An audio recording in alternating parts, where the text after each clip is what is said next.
प्रिय भाइयों और बहनों, आज मैं बाइबल मिनिस्ट्रीज की ओर से आपका स्वागत करता हूँ। आज की शिक्षा जो कि बाइबल फेथ अर्थात परमेश्वर के विश्वास के बारे में है, जो पहले भी मैं एक बार कर चुका हूँ और उसका दूसरा भाग है। चलिए हम प्रार्थना करते हैं कि पवित्र आत्मा हमारे को इसका प्रकाशन दे। प्रिय यीशु मसीह, मैं धन्यवाद देता हूँ कि गुजरे दिनों में तूने बहुत अच्छी तरह हमें सिखाया परमेश्वर के विश्वास पे। आज खुदावन उसकी आगे की बातों को पवित्र आत्मा के प्रकाशन से हमारे को सिखा। हम ये प्रार्थना यीशु मसीह के नाम से मांगते हैं, आमीन। फिल्मन 1:6 को जब आप पढ़ते हैं तो वहाँ लिखा कि तेरा विश्वास में सहभागी होना तुम्हारी सारी भलाई की पहचान में मसीह के लिए प्रभावशाली हो। इसका जो इंग्लिश वर्जन है वो बड़ा अच्छा लिखा है कि हम अपने विश्वास को कार्यशील कैसे करते हैं जब हम जान जाते हैं कि यीशु मसीह के द्वारा हमारे अंदर सारी अच्छी चीज़ें हैं, सारी आशीषें हैं। जैसा इफ्सू 1:3 में लिखा है, जो यीशु मसीह में है उसके पास सारी स्वर्गीय आशीषें उसके अंदर है, होंगी नहीं है।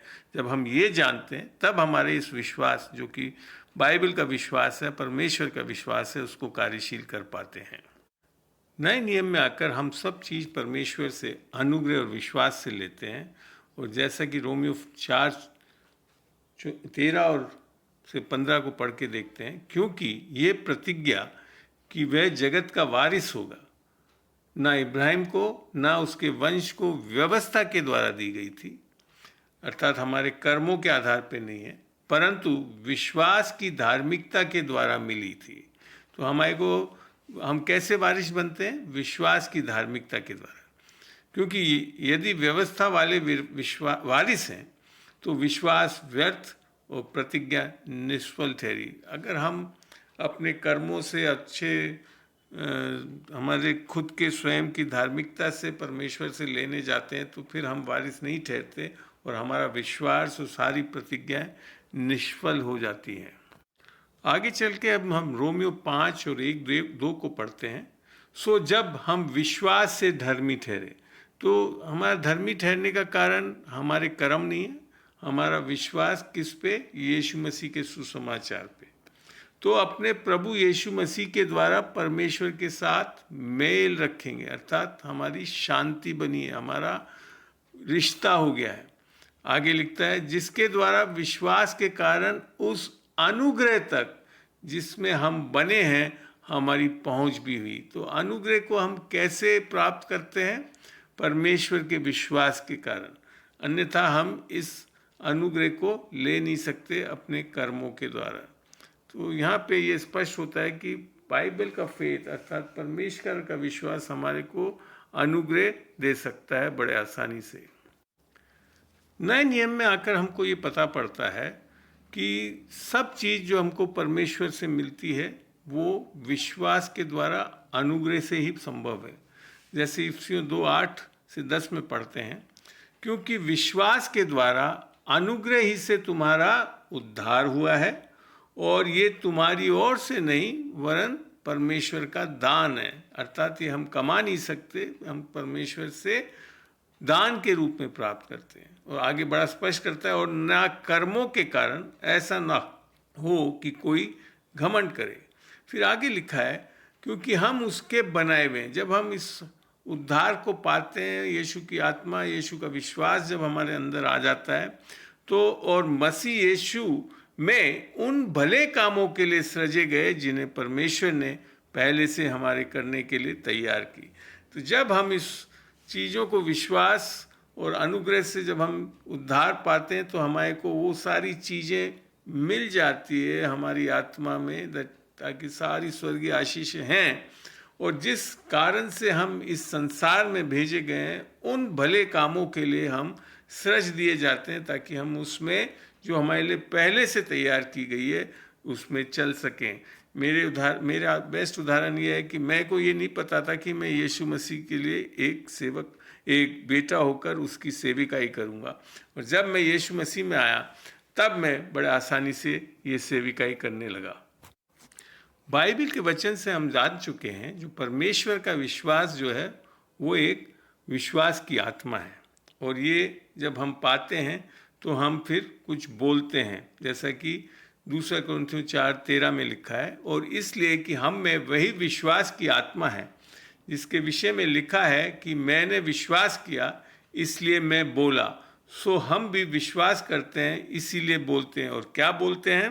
परमेश्वर का वचन। और परमेश्वर का वचन क्योंकि आत्मा और सच्चाई है, तो उसमें एक सामर्थ्य है जिससे आपकी परिस्थितियां बदल सकती है जब हम इसको विश्वास से बोलते हैं। अगर आपको एक विश्वासी जीवन जीना है तो आपको वचनों को विश्वास से बोलना पड़ेगा, तभी परिस्थितियां बदलेगी। इसको आगे भी हम देखेंगे। इसके बारे में हम परमेश्वर से सीख सकते हैं जब उत्पत्ति 1, 2 और 3 से 4 पढ़ते हैं तो। और पृथ्वी बेडोल और सुनसान पड़ी थी और गहरे जल के ऊपर अंधियारा था तथा परमेश्वर का आत्मा जल के ऊपर मंडलाता था। तो परमेश्वर ने कहा क्या कि बहुत कुछ अंधेरा, ऐसा नहीं बोला। परमेश्वर ने क्या बोला? उजियाला हो, तो उजियाला हो गया।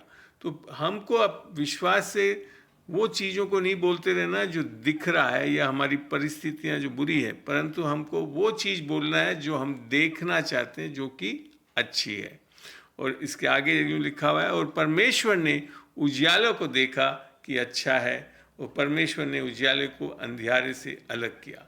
तो हमारे जीवन में भी हमको अपनी परिस्थितियों को बदलना है, तो परमेश्वर जैसा करता है वैसे ही हमको करना पड़ेगा। हमको वो चीज़ बोलनी पड़ेगी जो हम देखना चाहते हैं, तब हमारी परिस्थितियां बदलेगी आत्मिक जगत में, और हमारे को वो चीज़ों को देख पाएंगे जो कि हमारे लिए अच्छा है। ये बात और स्पष्ट होती है जब हम यशाया 55 का 11 पढ़ते हैं। उसी प्रकार से मेरा वचन भी होगा जो मेरे मुख से निकलता है, वह व्यर्थ ठहरकर मेरे पास ना लौटेगा, परंतु जो मेरी इच्छा है उसे वह पूरा करेगा, और जिस काम के लिए मैंने उसको भेजा है उसे वे सफल करेगा। तो यहाँ हमारे को समझ में आता है कि परमेश्वर का वचन जो कि दोधारी तलवार है, बड़ा सामर्थ्य है। जब हम इस वचन को बोलते हैं तो सारी चीज़ें बदलने लगती है, और जिस पर्पस के लिए, जिस कारण के लिए हमने उस वचन को भेजा है, वो उस कार्य को पूरा करके ही लौटेगा। नए नियम में भी यही चीज़ यीशु मसीह ने सिखाई थी। जब हम मरकुस 11 में देखते हैं कि जब यीशु मसीह ने उस अंजीर के पेड़ को श्राप दिया तो वो दूसरे दिन सूख गया।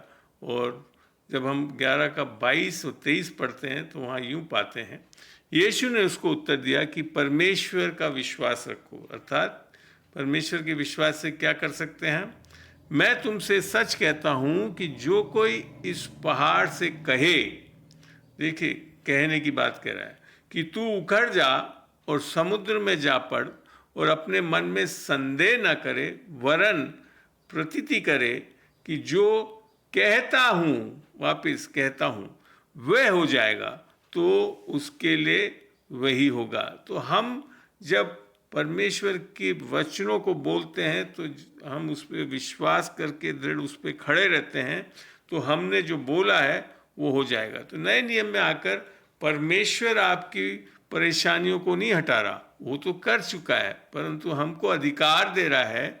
और हम जब इन वचनों को विश्वास से बोलते हैं तो हमारी परिस्थितियां, हमारी प्रॉब्लम्स हटाए जा सकते हैं। और इसके लिए ये राई का दाना का विश्वास काफ़ी है। यीशु मसीह के चेलों ने लूका 17 में एक बात कही, तब लूका 17:5 में, तब प्रेरितों ने प्रभु से कहा हमारा विश्वास बढ़ा। तो परमेश्वर ने इसका जो उत्तर दिया वो इसके विपरीत है। परमेश्वर ने विश्वास बढ़ाने के लिए नहीं कहा, उसने और कुछ कहा। जब हम 6 को पढ़ते हैं, 17:6, प्रभु ने कहा कि यदि तुम में को राई के दाने के बराबर भी विश्वास होता तो तुम इस तूत के पेड़ से कहते कि जड़ से उखड़कर समुद्र में लग जा, तो वह तुम्हारी मान लेता। तो यहाँ पे एक बहुत बड़ी सत्य को बताना चाहता हूँ। विश्वासी लोग हमेशा ये सोचते हैं हमारे अंदर विश्वास कम है, ऐसा नहीं है। जब हम उद्धार पाते हैं तो परमेश्वर का विश्वास पूरे तरीके से पा लेते हैं, और उससे ज़्यादा कोई विश्वास हमारे को चाहिए नहीं विश्वास के कार्य को करने के लिए। और परंतु उसको हमको इस्तेमाल करते रहना चाहिए। बाइबल बताती है कि जो विश्वास हम जब यीशु मसीह की धार्मिकता के साथ ग्रहण करते हैं, अर्थात हमारे उद्धार नए जन्म पे, वो एक बहुमूल्य विश्वास है और वो राई के दाने का विश्वास सारे कार्य को कर सकता है। पढ़ते हैं दूसरा पत्रस 1 में, सैमोन पत्रस की ओर से, जो यीशु मसीह का दास और प्रेरित है, उन लोगों के नाम जिन्होंने हमारे परमेश्वर और उद्धारकर्ता यीशु मसीह की धार्मिकता से हमारा सब बहुमूल्य विश्वास प्राप्त किया है।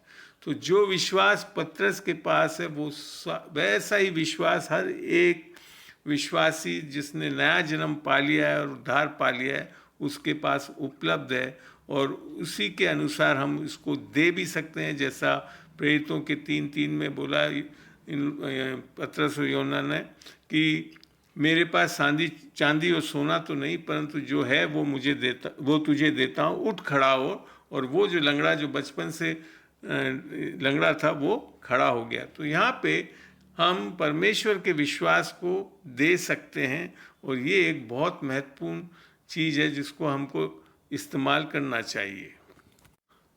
हमारे को परमेश्वर के विश्वास की ओर आवश्यकता नहीं है अगर हम नया जन्म पा चुके हैं, परंतु एक बात बिल्कुल स्पष्ट है जब हम यहूदा 1:20 में पढ़ते हैं, जहाँ यूँ लिखा है, पर हे प्रियतमों, अपने अति पवित्र विश्वास में अपनी उन्नति करते हुए और पवित्र आत्मा में प्रार्थना करते हुए।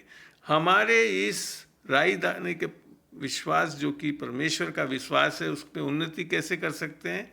जब हम अन्य भाषा में अर्थात आत्मा में प्रार्थना करते हैं, जैसा कि 1 कुरिन्थियों 14:4 में लिखा है कि जो अन्य भाषा में प्रार्थना करता है वो उन्नति, अपने आप में उन्नति करता है। तो ये चीज़ हमको खूब इस्तेमाल करना चाहिए इस दान का, ताकि हम अपनी प्रेशियस फेथ अर्थात इस पवित्र विश्वास में उन्नति करते रहें।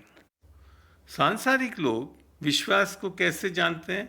जब वो कोई चीज़ देख लेते हैं और पा लेते हैं तब विश्वास करते हैं, परंतु ये परमेश्वर का विश्वास नहीं है। ये सिद्धांत परमेश्वर के विश्वास पे लागू नहीं होता, परंतु जो सिद्धांतिक रूप से परमेश्वर का विश्वास को इस्तेमाल करना चाहता है, उसके बारे में हम यीशु मसीह से सीख सकते हैं, जो यूहन्ना 11:40 में कहता है, यीशु ने उससे कहा, क्या मैंने तुझसे ना कहा था कि यदि तू विश्वास करेगी तो परमेश्वर की महिमा को देखेगी। सांसारिक विश्वास हम कैसे करते हैं? जब हम देख लेते हैं, टेस्ट ड्राइव कर लेते हैं तो विश्वास करते हैं। परंतु परमेश्वर का विश्वास कैसे कार्य करता है कि जब हम उस पर विश्वास करते हैं तो परमेश्वर की महिमा को देखते हैं। आशा करता हूँ आज के इन वचनों के द्वारा आपको एक बहुत अच्छा प्रकाशन मिला होगा विश्वास को में कैसे चलना है, कैसे इस्तेमाल करना है। और मैं पवित्र आत्मा का धन्यवाद देना चाहता हूँ। प्रभु तेरा धन्यवाद देते हैं खुदावंद पवित्र आत्मा, तो तूने आज इन वचनों से हमें स्पष्ट किया कि विश्वास जो कि परमेश्वर का है वो एक दान है, वो आत्मिक है, और उसके द्वारा हम जब उसको जितना इस्तेमाल करते हैं तो हम उसमें उन्नति करते हैं। और अब जब हम इस विश्वास से चलते हैं तो वो चीज़ों को हम होता देखते हैं जो दिखता नहीं है हमको। प्रभु तेरा धन्यवाद देते हैं इन वचनों के लिए, इस आशीष, इस शिक्षा के लिए आज, और यीशु मसीह के नाम से मैं सबको आशीष बोलता हूँ। आमीन।